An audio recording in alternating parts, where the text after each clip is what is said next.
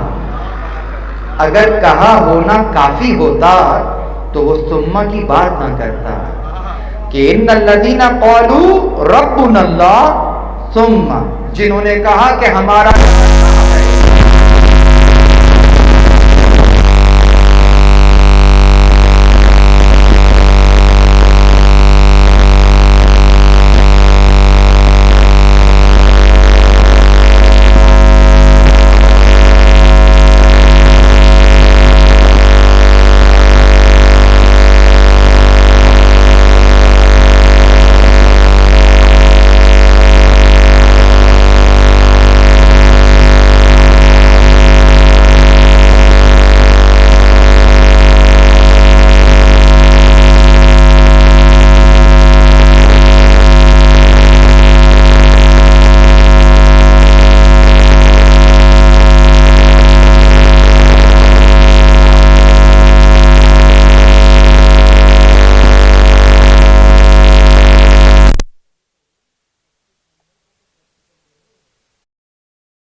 Just جانے سے پہلے تتنزل علیہم الملائکہ، اس پر ملائکہ، ملک نہیں، ملکان نہیں، ملائکہ کا نزول ہوتا ہے. کیسے ہوتا ہے جانتے ہیں؟ میں نے کہا تھا تفاسیر مختلف ہیں، لیکن ایک انداز، صرفی انداز سے اگر بیان کرتے ہیں کہ میاں تتنزل تو صیغہ ہی مضارع کا ہے. مضارع کا صیغہ کا مطلب یہ ہے کہ جاری کا سلسلہ سمجھ میں آ رہا ہے تو یہ نہ کہنا ہوتے رہتے ہیں. کب سے ہو رہے ہیں جانتے ہیں؟ حدیث کیسا سنی تھی؟ کیا سنا تھا اس میں کہ جہاں پر بھی یہ تذکرہ کیا جائے گا وہاں پر حفت بہم الملائکہ، ملائکہ حفت کر لیتے ہیں. حفت کا مطلب ہی ہوتا ہے گھیر لیتے ہیں. اور کب تک گھیرے رہتے ہیں؟ حتی الی ان یتفرقوا، جب تک یہ متفرق نہیں ہو جاتے. یہ آپ کی میری زبان کا مسئلہ ہے کہ کہتے ہیں کہ جب تک بیٹھے رہتے ہیں یہ استغفار کرتے رہتے ہیں، میں اٹھ کر اپنے گھر چلا جاؤں گا استغفار بند ہو جائے گی. ارے میاں ان کو کوئی کرکٹ میچ تھوڑی دیکھنا ہے، ان کو کوئی جلدی تھوڑی ہے. ذرا سمجھ میں تو آؤ کہ کس طریقے سے چلے گا. حفت بہم الملائکہ، کب تک؟ جب تک تم تفرقہ نہیں کر دیتے. یعنی کیا؟ جب تک تم متفرق نہیں ہو جاتے یہ تمہارے لیے استغفار کرتے رہتے ہیں. تمہارا اٹھ کر جانا تفرقہ تھوڑی ہے. بھائی بھائی سے ساتھ سمندر پار رہتا ہے لیکن دل سے جڑا ہوا ہے. فرق کہاں کیا؟ یہ اس کے لیے استغفار کرتے رہتے ہیں. درود پر محمد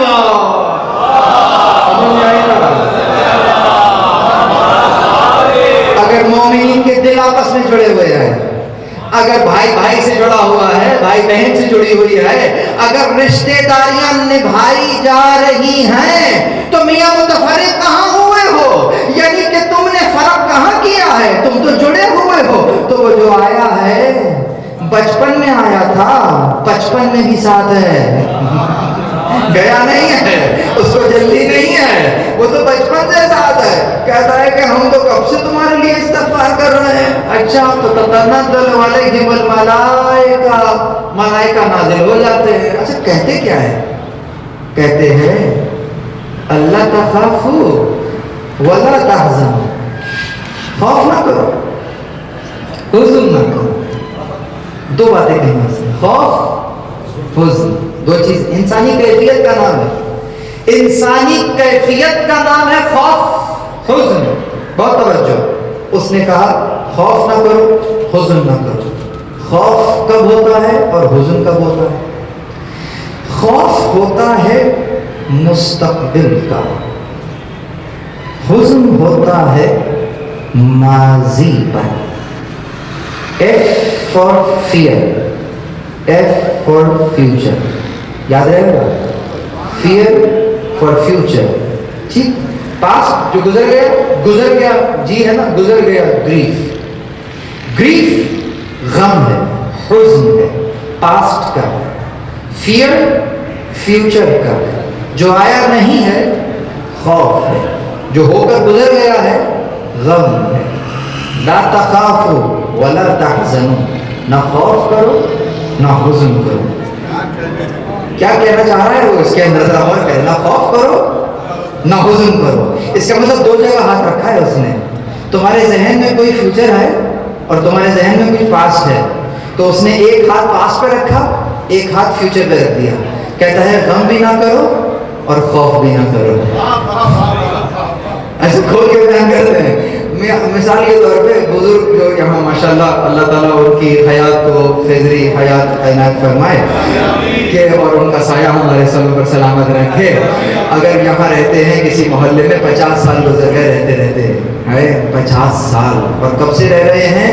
دادا حضور رہتے تھے گھر میں، یہ پیڑ انہوں نے ہی لگایا تھا، یہ سب کچھ انہوں نے کیا تھا، یہاں پر ہم بیٹھ کر چائے پیتے تھے، یہاں یہ تھا وہاں وہ تھا، ارے اب یہاں پر بلڈنگ بن گئی ہے، پہلے یہاں پر صحن، پہلے یہاں پر ایک گراؤنڈ تھا، یہاں پر یہ ہوتا، وہاں کتنی یادیں ہیں 50 سال کی، ہیں کہ نہیں؟ اچھا اب یہاں سے شفٹ ہو رہے ہیں مثلا کسی اور جگہ پہ، فلانا سوسائٹی میں جا رہے ہیں، محلہ چھوڑ کے سوسائٹی میں جا رہے ہیں، اب وہ بھارت سوسائٹی اتنی ہے، بتانے والے نے تو کیا کیا کہہ دیا، یہ ہے وہ ہے فلاں، یہ اور یہ بروشر وہ بروشر، سب کچھ اچھا ہے، لیکن خوف ہے جاتے ہوئے، کیوں؟ پتہ نہیں کیسی جگہ ہو،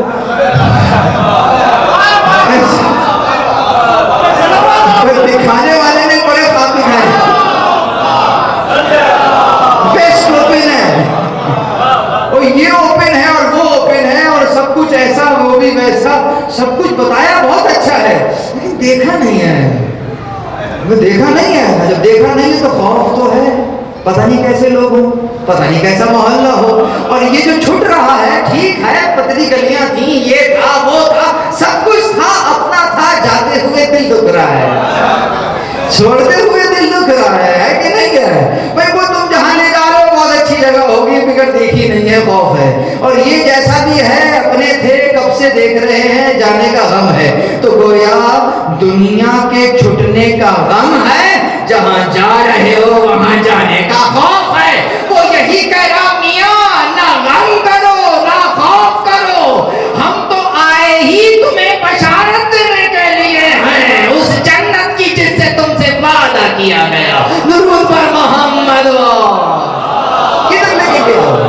توجہ ہے، دیکھیں کبھی اس بلندی درجات کے لیے بھیا ثواب کے لیے نہیں ہے، مجلس ثواب کے لیے نہیں ہے، ثواب تو اتنا ہے گھر جاتے ہوئے سنبھالے میں نہیں سنبھلے گا، بلندی درجات کا ہے۔ ذرا اس انداز سے دیکھو، فرشتہ جانتا ہے کہ یہ سامنے کوئی اور نہیں انسان ہے، اس کو انسانوں کی زبان میں سمجھاؤ، کہتا ہے کہ غم نہ کرو، خوف نہ کرو، دنیا کے چھٹنے کا غم نہ کرو، آخرت میں پہنچنے کا خوف نہ کرو، اس لیے کہ ہم تو آئے ہی تمہیں بشارت دینے کے لیے ہیں اس جنت کی جس کا تم سے وعدہ کیا گیا ہے، تم سے وعدہ کیا گیا ہے، ہم تو بشارت دینے کے لیے آئے ہیں۔ اچھا میں کہوں گا اچھا ٹھیک ہے میں نہیں خوف کروں گا، کیوں نہیں خوف کروں، مجھے وہاں پہنچنے کا خوف نہیں ہے، ٹھیک ہے تم کہہ رہے ہو تو میں مان لیتا ہوں، لیکن کیوں نہ کروں؟ ریزن دیتا ہے، کہتا ہے نحن اولیاؤکم فی الحیات الدنیا وفی الآخرہ، ہم دنیا میں بھی تمہارے دوست تھے، آخرت میں بھی تمہارے رفیق ہیں، گویا تمہارا کوئی چھٹ تھوڑی نہیں ہے، یہاں پر بھی ہم تمہارے دوست تھے، وہاں پر بھی ہم تمہارے رفیق ہیں، ہم دنیا میں بھی تمہارے ساتھ تھے، ہم آخرت میں بھی تمہارے ساتھ ہیں، تمہیں کوئی جسے کہتے ہیں خوف، تمہیں کوئی اکیلا پن تھوڑی محسوس ہوگا، وہی فرشتے جو یہاں پر حفظ کیے ہوئے ہیں وہی آخرت تک تمہارے ساتھ چلے جائیں گے، کہیں گے ہم تو بچپن سے جانتے ہیں، ہم تو کب سے دیکھ رہے ہیں، تم جس کے نام لوگے وہ ہم سب ان کو جانتے ہیں، ہم تمہاری تمام حالات سے واقف ہیں، پریشان کیوں ہو رہے ہو، تمہیں تمہارے مقام تک لے جائیں گے۔ تو کہتا ہے وہاں پر بھی تمہارے اولیاء ہے، یہاں اولیاء بمانے ولی، یہاں پر ولا جوڑنے کے معنی میں بھی آتا ہے، تو یہاں ولی کا مطلب دوست بھی لیا جاتا ہے، دوست کا مطلب رفیق بھی ہوتا ہے، دوست کا مطلب ولی کا مطلب دوست بھی ہوتا ہے، ولی کا مطلب رفیق بھی ہوتا ہے، ولی کا مطلب سرپرست بھی ہوتا ہے۔ یہ تو قرینہ فیصلہ کرتا ہے کہ یہاں ترجمہ کیا لینا ہے۔ تو جو فرشتہ کہہ رہا ہے کہ نحن اولیاؤکم فی الحیات الدنیا، ہم دنیا میں تمہارے رفیق تھے، دوست تھے، آخرت میں بھی تمہارے دوست ہوں گے، تمہارے محب ہوں گے، تمہارے چاہنے والے ہوں گے۔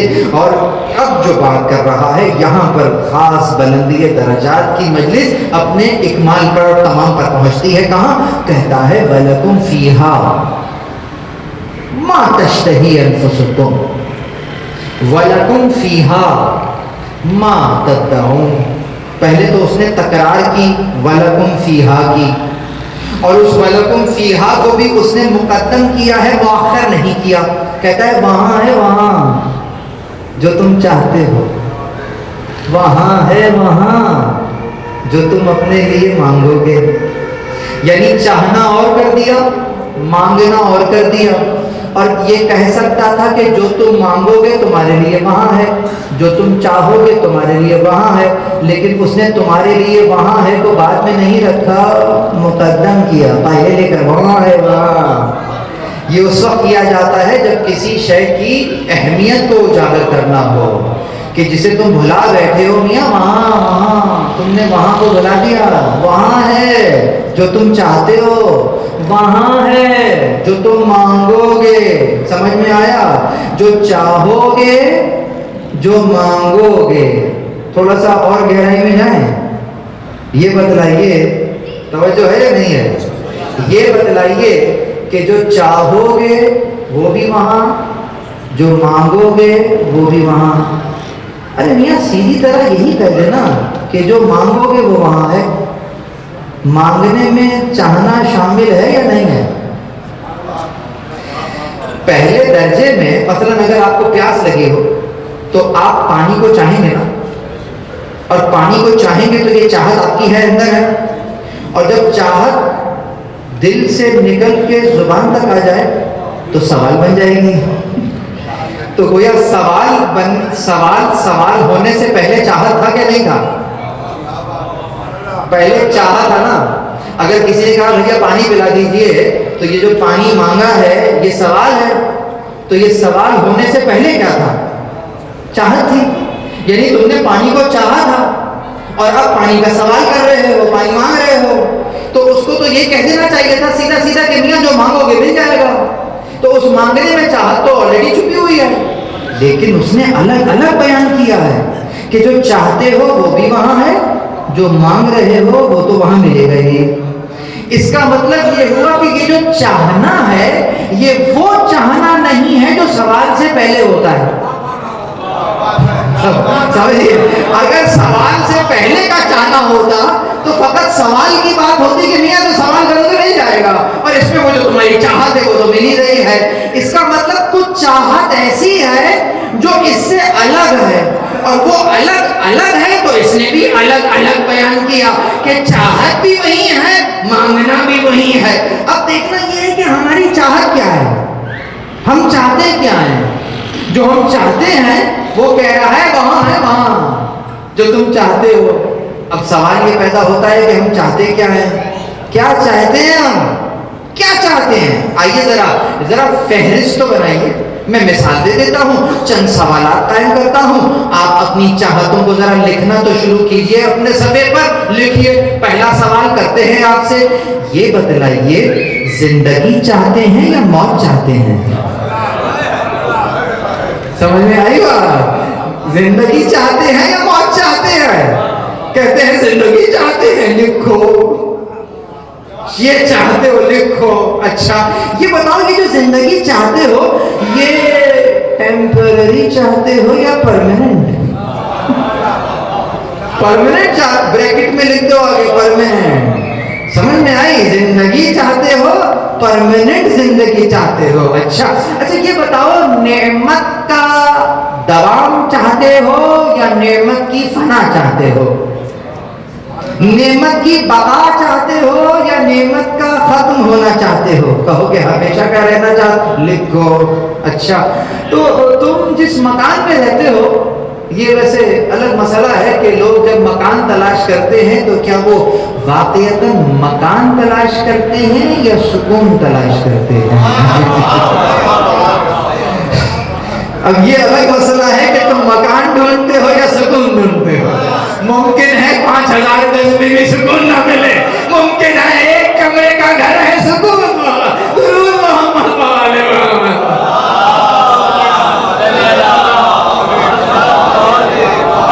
تو پروردگار سے مکان نہ مانگ لینا، سکون مانگنا۔ تو کیا کہا، کیا مانگتے؟ تو سکون چاہتے ہو؟ اچھا سکون چاہتے ہو، یہ سکون بے خلل سکون چاہتے ہو یا خلل والا سکون چاہتے ہو؟ بے خلل سکون لکھ لو۔ اس کا مطلب یہ ہے کہ بہرحال مکان جیسا بھی ہے، دروازہ تو اس پہ لگا ہوا ہے۔ پریشانی تو ہے کہ کوئی نا دروازہ کس کے لیے لگایا ہے؟ کچھ تو ایسا ہے نا کہ نہیں دروازہ ہونا چاہیے، کچھ تو کھٹکا لگا ہوا ہے نا، اسی لیے کیواڑ کو لگایا ہے نا۔ دوبارہ کیا کہہ رہے ہیں کہ کون سا گھر چاہتے ہو؟ اچھا جو گھر چاہتے ہو وہ ہمیشہ کا چاہتے ہو یا ٹیمپرری چاہتے ہو؟ کہاں پتہ لگا نہیں مکان بھی ہمیشہ کا چاہتے ہیں۔ اچھا چلیے، اچھا یہ بتائیے کہ جن رفقا کے ساتھ رہ رہے ہو، رہنا چاہتے ہو، پہلے تو بتاؤ اکیلے رہنا چاہتے ہو یا کچھ کے ساتھ رہنا چاہتے ہو؟ تمہیں ساتھ کے ساتھ رہنا چاہتے ہیں، اکیلے نہیں رہنا چاہتے ہو۔ اچھا جو اکیلے رہنا نہیں چاہتے ہو، کتنی چاہتے ہو گئی ہے؟ نوٹ کر رہے نہیں کر رہے ہیں؟ نوٹ ہو رہی ہے، لکھتے جائیے گا۔ تو یہ جو تم سب کے ساتھ رہنا چاہتے ہو، ان کا ساتھ چھٹنا چاہتے ہو یا ہمیشہ ساتھ رہنا چاہتے ہو؟ اپنے پیاروں کو کھونا چاہتے ہو یا اپنے پیاروں کے ساتھ رہنا چاہتے ہو؟ کہو اپنے پیاروں کے ساتھ رہنا چاہتے ہو۔ جتنی چاہتے میں گنوا رہا ہوں، یہ آپ کی چاہتے ہیں یا نہیں ہیں؟ جب یہ تمام چاہتے لکھ لینا، فرشتے کا فقط ایک ہی جواب ہے، وَلَكُمْ فِيهَا مَا تَشْتَهِي أَنفُسُكُمْ۔ تم ہمیشہ زندہ رہنا چاہتے ہو، وَلَكُمْ فِيهَا مَا تَشْتَهِي أَنفُسُكُمْ، تمہارے لیے وہاں ہے جو تم چاہتے ہو۔ تم نعمت کی بقا چاہتے ہو، تمہارے لیے وہاں ہے جو تم یہ چاہتے ہو۔ تم نعمت کو ہمیشہ ہمیشہ کے لیے چاہتے ہو، وَلَكُمْ فِيهَا مَا تَشْتَهِي أَنفُسُكُمْ۔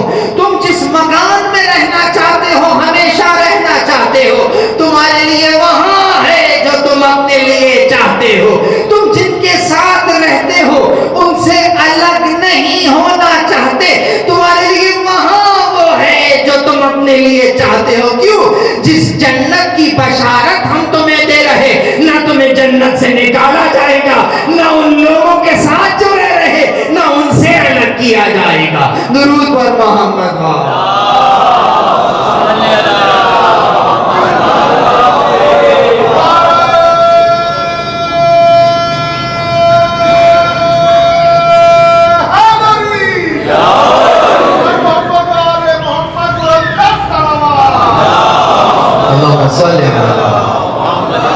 تو تمہارے لیے وہاں ہے وہ جو تم چاہتے ہو۔ اور پھر کیا کہا، وَلَكُمْ فِيهَا مَا تَدَّعُونَ۔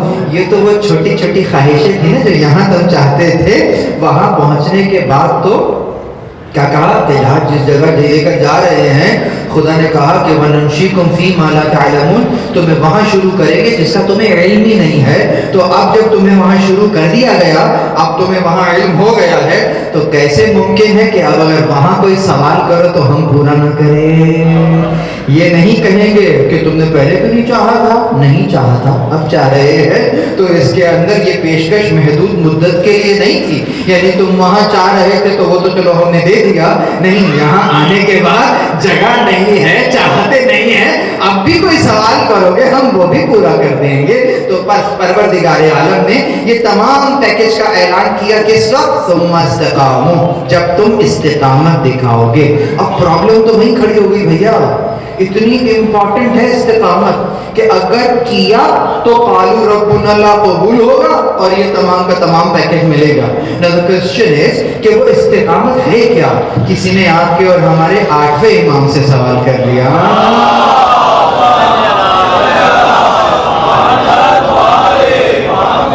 پوچھتا ہے مولا ما هي الاستقامت، اس استقامت سے کیا مراد ہے؟ کیا پوچھ رہا ہے؟ مولا استقامت سے کیا مراد ہے؟ کس سے پوچھا؟ 8ویں امام سے. جواسیس کا مجمع ہے، امام کی خراسانی زندگی ہے، آخری دور ہے، اس میں کھڑے ہو کر کہہ رہا مولا استقامت سے کیا مراد ہے؟ میرے مولا نے جو جواب دیا انتہائی مختصر اور جامع. فرماتے ہیں واللہ ہی ما انتم علیہ، خدا کی قسم یہ وہی ہے جس پر تم ہو. جواب دے بھی دیا اور سمجھنے والا سمجھ بھی گیا اور جو نہ سمجھ تھے وہ نہ سمجھ ہی رہ گئے. کیا کہا؟ کہتا ہے مولا استقامت سے کیا مراد ہے؟ امام کہہ رہے ہیں خدا کی قسم یہ وہی تو ہے جس پر تم ہو. یعنی اتنے جواسیس کے مجمع میں کھڑے ہو کر ہمیں مولا کہہ کر پکار رہے ہو، یہ استقامت نہیں ہے تو کیا ہے؟ درود پر محمد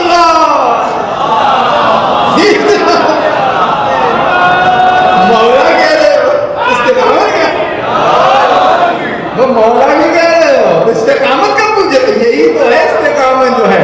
یہ ایک مطلب بیان ہوا. دوسرا مطلب سنیے، جہاں بہت سی دکانیں کھلی ہوئی ہوں، جہاں لیفٹ اور رائٹ بہت سی دکانیں کھل چکی ہوں، ادھر سے دین لے لو ادھر سے دین لے لو، تو نہ کانوں سے ہوشیار رہ کر تم کمپنی کے پاس آ رہے ہو، جینین پروڈکٹ لے رہے ہو، نہ ادھر جاتے ہو نہ ادھر جاتے ہو، اہل بیت کے دروازے پر آتے ہو. یعنی رسول اللہ نے ثقلین کو چھوڑا تھا، نہ تم قرآن چھوڑ رہے ہو نہ اہل بیت کو چھوڑ رہے. اسی کو تو استقامت کہتے ہیں. درود پر محمد.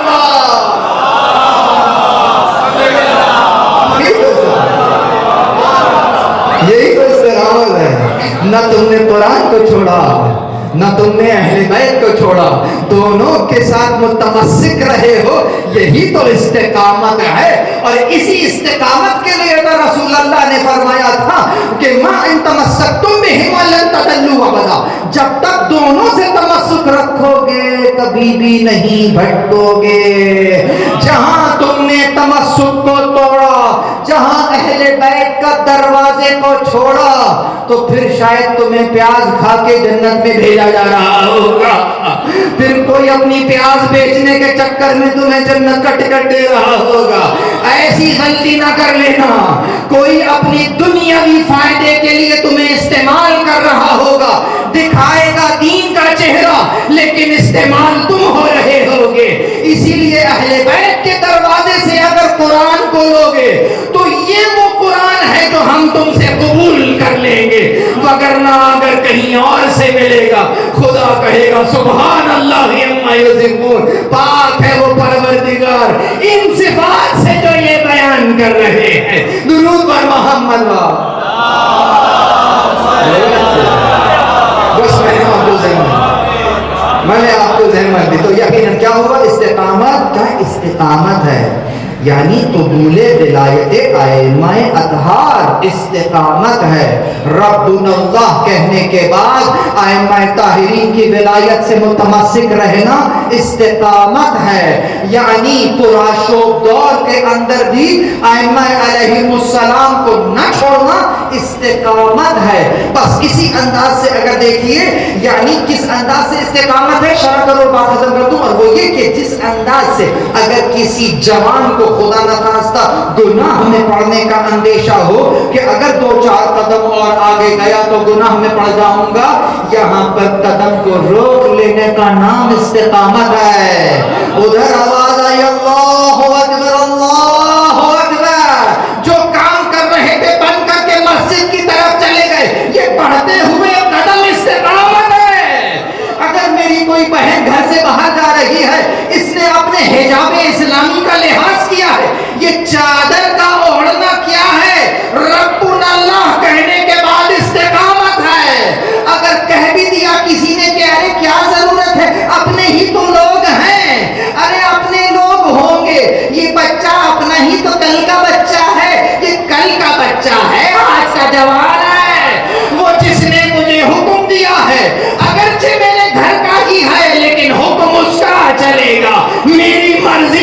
چلے گی، یہ استقامت ہے۔ تو بس اس انداز سے گویا مجلس اعضا میں بیٹھنا کیا ہے؟ استقامت ہے کہ اگر پرآشوب طور ہو، کوئی فرش اعضا کی طرف میلی آنکھ سے دیکھے، اس کی آنکھوں کو نوچ لینا استقامت ہے۔ یعنی جہاں ائمہ طاہرین علیہ السلام کی ولایت پر کوئی حرف آئے، وہاں پر سر کٹا دینا استقامت ہے۔ اپنی مرضی کو پیچھے رکھنا، مولا کی مرضی کو اوپر رکھنا استقامت نہیں تو اور کیا ہے؟ درود بر محمد۔ استقامت کربلا میں چل کے دیکھیے استقامت کو، کیا بچہ، کیا جوان، کیا بوڑھا، استقامت ہے۔ کیا بچہ پوچھا موت کو کیسے جانتے ہو؟ کیا استقامت ہے۔ جوان سے پوچھ رہے کیا لسنا علی الحق، کیا ہم حق پر نہیں ہیں؟ کہا بلا کیوں نہیں، بس بابا کوئی فرق نہیں پڑتا، ہم موت پر جا پڑے یا موت ہم پر آ پڑے، استقامت ہے۔ یعنی جہاں قدم لرز نہیں رہے ہیں استقامت ہے۔ ارے یہاں تو جھولے سے نکل کر مجاہد اس انداز سے جاتے ہیں کہ تیر کھا کر مسکرا رہے ہیں، یہ مسکرانا کیا ہے؟ استقامت ہے۔ جب کہہ دیا ہمارا رب اللہ ہے تو یہ زمینی خداؤں سے برات کر لی ہے، کوئی کتنا ہی ظالم کیوں نہ ہو، اسے کہتے ہیں استقامت۔ بس عزیزوں کس کس کا تذکرہ کروں؟ فی الحال ایک تذکرہ کرنا چاہوں گا، یہ تو میں نے مردوں کی بات کی ہے نا، لیکن یہ فرش عزا ہمیں اور آپ کو ملا ہے بی بی زینب سے۔ کیا استقامت ہے، اللہ اکبر۔ کربلا میں ہمیں اور آپ کو مصیبت نظر آتی ہے، خون نظر آتا ہے، کس قدر ظلم نظر آتا ہے، لیکن ذرا بی بی زینب کی نگاہ سے دیکھو، نگاہ استقامت سے دیکھو۔ بی بی سے پوچھو کہ آپ کو کیا دیکھا کربلا میں؟ ملعون نے بہت بے احترامی سے پوچھا تھا کیا کیا پروردگار نے تمہارے بھائی کے ساتھ کربلا میں؟ وہ بی بی جو استقامت کا مرقع ہے کہتی ہے ما رأیت منہ الا جمیلا، ہم نے سوائے حسن و جمال کے کچھ نہ دیکھا کربلا میں۔ یہ استقامت ہے، اللہ اکبر۔ آئیے ایک پہلو رکھتا ہوں بی بی کی استقامت سمجھیے گا۔ وہ بی بی جس کے پورے گھر کو قتل کر دیا گیا، 18 بنی ہاشم کو بے دردی سے ذبح کیا ہو۔ جانتے ہیں ملائین نے ایک کام کیا کیا؟ جب عاشور کا دن گزر گیا، اللہ اکبر، شام غریبہ گزر گئی، 11 محرم کا دن چڑھ گیا، ان ملعونوں نے اپنے مردوں کو دفن کرنا شروع کیا اور آل رسول کو یوں ہی تپتی دیتی کے اوپر چھوڑ دیا۔ اللہ اکبر، ان لاشوں کو اسی انداز سے تپتی رہتی اور دھوپ کی چلچلاہٹ کے اندر اسی انداز سے چھوڑ دیا، اور ان ملعونوں نے بیویوں کو یہاں پر اسیر کیا۔ بس یہ جملہ ہی کافی ہے، بی بی زینب کے ہاتھوں میں رسیوں کو، علی کی بیٹی کی ہاتھوں میں رسیوں کو باندھ کر وہاں سے گزار رہے ہیں جہاں پر ان کے پیاروں کی لاشیں پڑی ہیں۔ اللہ اکبر، لاشوں کے درمیان سے بیویاں گزر رہے، کہیں علی اصغر کا لاشا پڑا ہے، کہیں قاسم کا لاشا پڑا، کہیں علی اکبر کا لاشا پڑا۔ ان تمام لاشوں میں ایک لاش ایسی ہے دور سے پہچانی جا رہی ہے، حسین کا لاشا ہے، پتھروں میں گرا ہوا ہے، یعنی گویا جس کے ہاتھ میں تیر تھے اس نے تیر چلا ہے، جس کے ہاتھ میں خنجر تھا اس نے خنجر چلایا، جس کے ہاتھ میں تلوار تھی اس نے تلوار سے زخم لگائے، جس کے پاس کچھ نہ تھا پتھر اٹھا کر دے زہرا۔ اللہ اکبر، عزیزوں جوڑ جوڑ الگ ہو چکا، کوئی لباس لوٹ کر لے گیا، کوئی تلوار لے گیا، کوئی خول لے گیا۔ ایک ملعون نے انگوٹھی کو اتارنا چاہا، جب انگوٹھی نہ اتری انگلی کو ہی کاٹ کر لے گیا۔ اللہ اکبر، یہ زہرا کی کمائی ہے۔ بی بی زینب دیکھ رہی ہے، ایک جملہ کہتی ہے یا رسول اللہ، کیا یہ آپ کا حسین ہے؟ اپنے ہی خون میں غلطان۔ عزیزوں کہتی ہیں یا رسول اللہ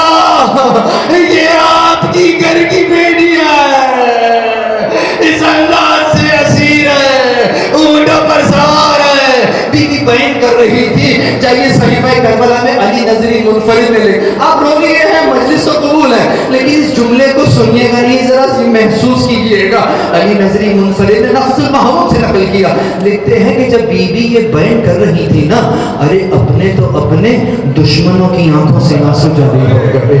ارے چلو دشمن تو پھر بھی انسان تھے نا. کہا ارے دشمن تو دشمن, گھوڑوں کی آنکھوں سے آنسو جاری ہو گئے. اتنے آنسو جاری ہوئے کہ ان گھوڑوں کے سم ان کے آنکھوں سے بہنے والے آنسوؤں سے تر ہو گئے. بی بی بیان کرتی جا رہی, کہا کہ سمندر میں مچھلیوں نے گریا کیا. یہ بی بی زینب کے بہن ہے. وہ تمام بہن ایک طرف اور سید سجاد کے چہرہ ایک طرف. بیوی کی نظر سید سجاد کے چہرے پر پڑی, اپنے بہن بھول گئی. کہتی ہے بیٹا سجاد خود کو سنبھالو, گویا تمہاری روح پرواز کیا جاتی ہے. کعب بھی اماں بھی انصاف کیجیے. جس کا جوان بیٹا موجود ہو اس کے بابا یوں ہی چھوڑ دیے جائے. آخری جملہ سنیے, آخری جملہ سنیے اور خود پر فخر کیجئے گا. گویا امام زمان بی بی زینب کے زمانے کے امام زمان ہے. سید سجاد بعد از کربلا امام زمان ہے. بی بی زینب اپنے امام زمان کو تسلی دے رہی, کیا کہہ کر کہتی ہے بیٹا یہ عہد تھا جو ہمارے اجداد سے لیا گیا, میں نے اپنے بابا سے سنا ہے. یہاں قبریں بنیں گی, یہاں مزار تعمیر ہوں گے. ہمارے چاہنے والے ان قبروں کی زیارت کے لیے آئیں گے. بس یہ جملہ سنیے, مجھے اجازت دیجیے. اب جب بھی سید شہداء کی زیارت کیجئے گا نا, بی بی زینب کو گواہ کر لینا, بی بی آپ نے ہمیں یاد کیا, بی بی آپ نے ہمیں یاد کیا. غلام حاضر ہے, السلام علیکم یا ابا عبداللہ وعلی الارواح التي حلت بفناء ومناقت برهنه. سلام الله ابدا ما بقيت وبقي الليل والنهار. السلام على الحسين وعلى علي بن الحسين وعلى أولاد الحسين وعلى أصحاب الحسين جميع ورحمة الله وبركاته. اللهم صل على محمد وآل محمد. پروردگار تجھے واسطہ محمد علیہ السلام کا امام زمان کا جلد ظہور فرما, ہمیں ان کے آلوان و انصار میں سے قرار دے. پروردگار تجھے واسطہ محمد علیہ السلام کا جن مرحوم مومنین و مؤمنات کے لیے اس مجلس عزا کا انعقاد کیا گیا, پروردگار ان تمام مرحومین کے عالم قبور کو طاقت نگاہ کو شادہ فرما. پروردگار مرحوم مومنین و مؤمنات کے عالم قبر کو نور سے بھر دے. پروردگار محمد علیہ السلام کا ان تمام مرحوم مومنین و مؤمنات کے اعمال صالحہ کو اپنی بارگاہ میں قبول و مقبول فرما. ان کے گناہ کبیرہ و صغیرہ کو معاف فرما. ہم گواہی دیتے ہیں ہم ان مرحومین کے بارے میں کچھ نہیں جانتے سوائے خیر کے. پروردگار اس خیر کا انہیں بہترین جزا عنایت فرما. قرآن اور اہل بیت علیہ السلام کی معرفت نصیب فرما. پروردگار شعبان کی ساعتیں گزر رہی ہیں, پروردگار وہ خاص نعمت ہمیں عنایت فرما جو تو اپنے خاص بندگان کو دینا چاہتا. پروردگار رمضان المبارک کی آمد ہے, پروردگار خاص وہ شے ہمیں رمضان المبارک میں لینے کی توفیق عنایت فرما جو اپنے بندگان خاص کو دینا چاہتا. پروردگار تجھے واسطہ محمد اور اہل بیت محمد علیہ السلام کا ہمارے اعمال کو ایسے مزین فرما کہ شب قدر میں امام زمان فخر کے ساتھ ہمارا تعارف ملائکہ سے کروائیں. پروردگار تجھے واسطہ محمد اور اہل بیت محمد علیہ السلام کا ہمارے امام زمان بالکل ویسا ہی ہے جیسے ہم چاہتے ہیں. ہمیں ایسا بنا دے جیسا امام زمان ہمیں دیکھنا چاہتے ہیں۔ امام زمان علیہ السلام کے دل کو ان کے ظہور کے ذریعے سے شاد اور خشنود فرما، ہمیں ان کے عوام و انصار میں سے قرار دے۔ ایک مرتبہ سورہ ہم 3 مرتبہ سورہ اخلاص کی تلاوت فرما کے تمام مرحوم مومنین و مؤمنات بالخصوص جن کے لیے یہ مجلس کا انعقاد کیا گیا ہے اپنے اجداد کو بھی شامل کرتے ہوئے رحم اللہ من قرآن فاتحہ۔ بسم اللہ الرحمن الرحیم الحمد للہ رب العالمین الرحمن الرحیم مالک یوم الدین ایاک نعبد و ایاک نستعین اهدنا الصراط المستقیم صراط الذین انعمت علیہم غیر المغضوب علیہم ولا الضالین۔